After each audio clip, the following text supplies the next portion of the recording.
I was diagnosed, I wasn't sure of my diagnosis. I was in and out of hospital on several occasions. They thought I had an ulcer, different things. And I was in for quite a long amount of time when they realised I'd had something to eat because I couldn't eat.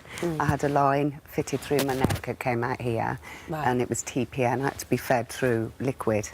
And I had an operation to remove the ovary because they'd realised through a CT scan that I had ovarian cancer, but that's all I thought I had. So I went home, went back the next week for the operation. I went in and they removed the ovary. They prepared me for a stoma, and they'd done biopsies. So they didn't know if I'd need a hysterectomy. They didn't know where it was at this point. At its worst, how bad was it? Oh, I had 6 weeks to live without treatment. And it had gone? It was all secondary, what this is. It was in my small bowel, which was inoperable, incurable. I had 3 big tumours in there. The whole of my stomach was speckled in spots of cancer. What were you told? Basically, it wasn't operable. It wasn't curable. Chemo might buy me time. Hopefully, they'd be able to get me eating before I died. Oh, my gosh, So how horrible for you. I left. I went back up to the ward. I just wanted to get out of the hospital. I went to the pub with my friend, my best friend, Annette, and I just sat outside the Red Line in my pyjamas. I had a PICC line in my arm here at this point, which eventually got sepsis with my first lot of chemo. Oh, gosh. And then I carried on. Well, my friends had researched the oil from Rick Simpson.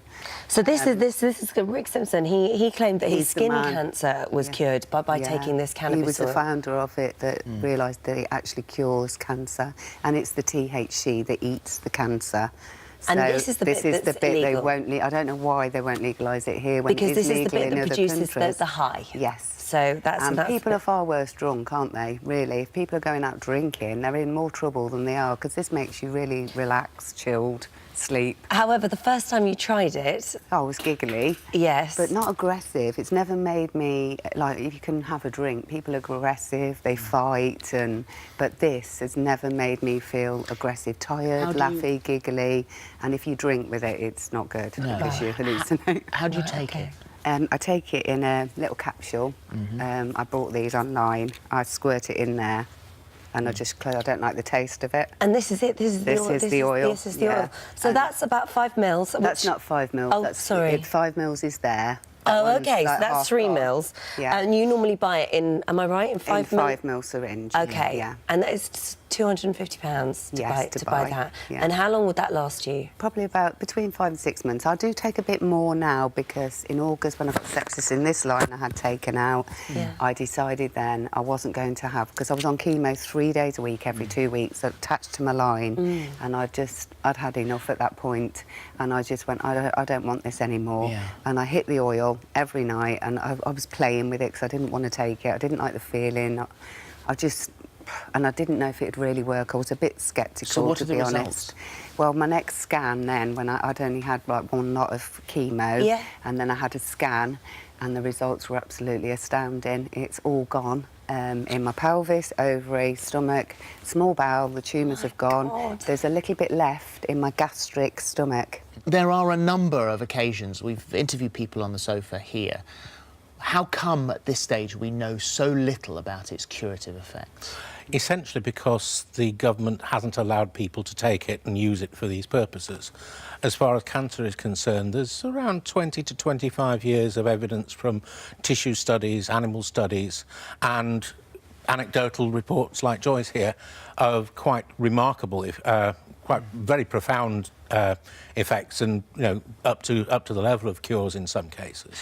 But there's been no controlled clinical trials, no double-blind clinical trials. But I don't understand why, because I'm assuming that treating with cannabidiol would be cheaper than the vast amounts of money that are used for chemotherapy. But is that why? Is that part of the reason? Well, if you're if you've got to mind for conspiracy theories, then, you know, people accuse Big Pharma of being quite opposed to cannabis legalisation because it would potentially eat into their profits. But in terms of cancer, what the animals and the tissue studies have shown is that it causes the cancer cells to commit suicide. It's a process that's known scientifically as apoptosis, which basically is called programmed cell death.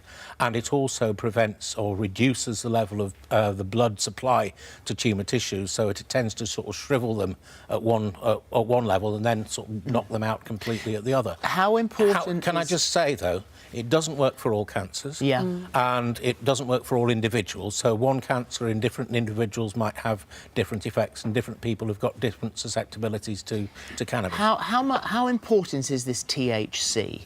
Because we've got a Home Office spokesman said that a CBD product which contains any trace of the psychoactive compounds that are found in cannabis, such as THC, therefore unlawful to possess and to supply. I mean, you're breaking the law.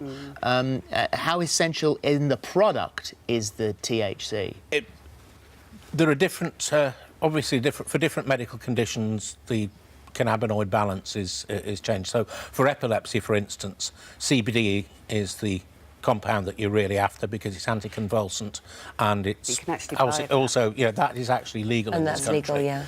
THC is the one that has the effects on things like multiple sclerosis, on the sort of cancer, on various other conditions, and pain relief particularly, and that's the one that's illegal because it gets people high, and the government regards people getting high as a very serious side effect, whereas the individuals that take it, some people regard it as an adverse effect, some people regard it as a beneficial effect. Joy, I mean, as we've just discussed here, you are breaking the law. Do you worry about getting into trouble with the police? Not at all. It's my life. When your back's against the wall and you get told you've got 6 weeks to live, you'll try anything. Yeah. And I've never touched a drug in my life, but, you know... And will you continue to use it? I will, yeah.